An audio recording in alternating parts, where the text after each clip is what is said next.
If you're watching this from your bed, the waiting room of the urgent care, or from the bathroom with stomach pains, I am so sorry. But if you're watching this video and you're not currently sick, don't leave yet because I do have some tips on how to prepare in advance for the next time in order to be better prepared and leave room for yourself to be taken care of in the moment. Getting sick as a mom and still trying to take care of the ones around you can feel so hard and so trying.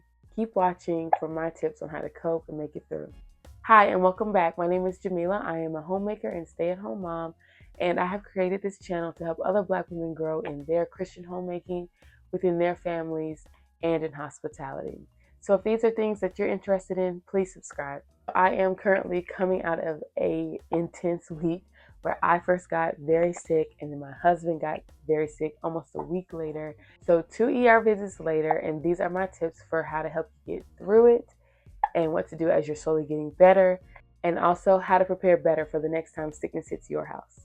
And because I'm still recovering from my last sickness and you're probably not feeling your best, I'm going to try to get straight to the point, so let's get into the video. So when you are currently in sick mode and you are in the thick of it, these tips are going to be for you. And so the first thing is to understand that you are in survival mode. Survival mode is not the same as a typical day, and so it does not have the same priorities. All you need to take care of in this time are the essentials. And so the only thing that you really need to be focusing on is feeding your family and taking care of your children, whether that means going to the appointments, changing diapers, helping them go to the bathroom. All of those things obviously still have to take place. So that is your only thing to really focus on during this time. You're not worried about a tidied home. You're not worried about following up on a bill unless it's absolutely urgent. There's like a deadline to it. If it can wait, let it wait. And just trust God with the rest. Because 2, you need to rest yourself. I'm sure you just really want to hurry up and get back to taking care of your family and feel like you are doing your best for them. But your best right now is to make sure that you're taking enough time for your own self to rest and recover and to heal. It typically takes longer to get better if you never had the time to slow down in the first place. So sleep as much as you can. I know we hate the phrase of sleep when the kids sleep, but for these next few days, just sleep when the kids are asleep during their nap time, or if they go to bed early at like 7 o'clock, go to bed then. Try to get as much as you can done while they're awake, so when they go to sleep, you can too. Call in reinforcements. When you're down, you're probably going to need other people to help you, depending on the ages of your children or how many children you have. So if your husband is well and has sick days at work, ask him to take off from work if it's during the week to take care of you and the kids. That's a very valid reason to use your sick days, is to help take care of the ones around you. I know you always want to take care of him, but whenever you're not feeling well and he's feeling well, allow him to just take care of you as his wife. But if everyone is down, including your husband, I recommend that you all kind of come together and just see how you all want to cover the necessities and try to split those as much as you can.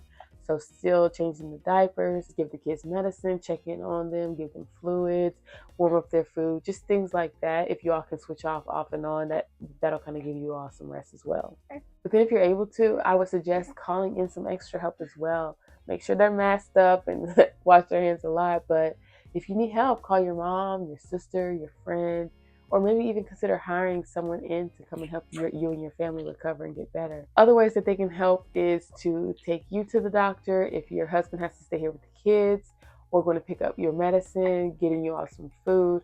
There's just so many other ways that people can help, even if they don't feel comfortable necessarily coming into this sick zone. The main thing is to just try to offload as much as you can during this time. And then the last thing for whenever you are like in the thick of it is to just do the bare minimum. So if your littles are up and need to be entertained, find the new toys, bring out the new toys. They'll be totally enthralled with that for at least a little bit longer than usual. One thing that really helped me just get to bedtime when I was sick recently and my husband was down at the same time was just reading my son books on the couch. We just read through book after book after book. It was very like chill. I didn't have to get up, and it just kind of kept him entertained during that time. And although this is not necessary to getting through, you can even consider allowing screen time, even if that's something that you don't normally do on a regular basis. But if that's something that you're comfortable with, just give yourself that grace and say, hey, it's just only going to be a few days.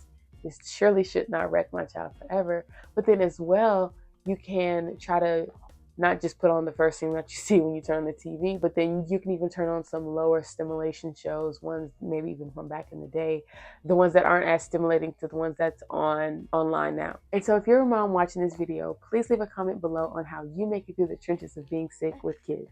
And so during the recovery period, whenever you're slowly starting to feel a little bit better, you're not 100% yet, but you're also not glued to the bed or the couch, these tips are going to be for you. So as you're still taking the time to get better, but you may notice like, okay, I can do a little bit more than just the absolute bare minimum. You may want to start back focusing on the house, but the first focus I think that you should have in regards to your home is in disinfecting.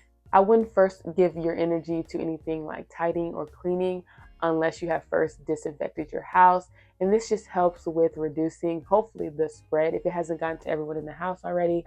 Or even if it has gone to everyone in the house, you want to make sure that you're disinfecting the house so then it doesn't come back again like a few days or a week later. So I would just take the time to disinfect the high contact surfaces and try to get your house disinfected first and then maybe cleaned and then tidy. But then my next tip for the recovery period is to get help again. I know this last time when I was starting to get better just a little bit, I really needed my mom to come over here and help watch the little kids so then I could, like I just mentioned, disinfect, but then also get caught up on laundry, get things in order, because if you are already barely making it day to day and then something like this happens, you're now going to be behind. And so if you do have help, this may be a time to call on your village to help and just allow their help to help you get back to equilibrium. But if you don't have help, just give yourself extra grace, knowing that it's going to take a little bit longer to get back to normal, that things aren't just going to automatically get back to where they were. And if you have it in the budget, you can even consider hiring someone to come help and clean to get things back on track. Okay, so this last part of the video is for when you are 100% healthy, when you feel at your prime and you're ready to tackle and get ahead the next time sickness does hit your house. And so my first piece of advice would be to prepare in advance. I so wish I had done this. We literally got sick both times a week apart when there was like an ice storm and like the winter storm going through where we stay. And I'm like, of course. And so now I had a concern of not only do I need to go out and get these things, I'm already not feeling my best. We already got the kids and it's going to be complicated. But then two, I had a winter storm and it just all came so fast. So this was on my to-do list for like over a year. I wish I had went ahead and done it, but I didn't. So what I need to do now before the next time me and my family get sick is to go to the store and get things like Kleenex, canned soup and broth. I want to have a lot of fluids, so like Powerade, Pedialyte, ginger ale, bottled water, things like cold and flu medicine, stomach medicine. But then I also want to have like, applesauce and saltine crackers, things that are easy on the stomach. I just want to have all of those things on hand at all times throughout the year to just make sure that we are prepared and don't have to necessarily leave the house for those things when the time comes. Another way to prepare in advance is to have freezer meals in the freezer. And so in regards to sickness, I would try to just focus on freezer meals that you know that your kids love. So then even if you're down and you're not feeling like either cooking or having a big meal, you can still make something for them without having so much work on you. And then my last piece of advice is to just get systems in place. One reason to have systems in place before your house gets sick is that you can stay on top of things. So if you're getting things done and things are in a good flow and you're not allowing too many things to fall through the cracks because you have things in place to where they just run like a well-oiled machine, then whenever something like this unpredictable does happen, you aren't thrown too far off of course. You're able to just hop back on and keep moving forward. But also another reason to have systems in place is that whenever you're down, but your husband may still be up, he can just reference to whatever written system you have, and then he can just kind of follow along while you're down. So hopefully you guys won't get even as bad as possibly you being down without having written systems in place. Or even if, God forbid, something happened to you that was a little bit more serious, you can still have things in place on how your household runs until you are able to return and get things back in its normal state. And so that is one thing that I noticed, that if I was on top of things and had things just kind of going in motion even without me, it would have made for an easier return. And so coming out of this intense week, that is one of my goals, to start working on a household binder for our family. And so I do plan on making a series of videos related to establishing a household binder and creating one that works for your family and will function even when you are not feeling your best. And so please stay tuned for those upcoming videos. But those are my tips on how to take care of yourself and your home whenever you all are sick, but the house still needs to be taken care of. And so I'm praying for healing over your family and that you will get the help that you need in this tough time. And if you enjoyed this video, please like, comment, and subscribe. And please check out the blog at blackhomemaking.com for more tips for Black homemakers and moms like you. Stay blessed.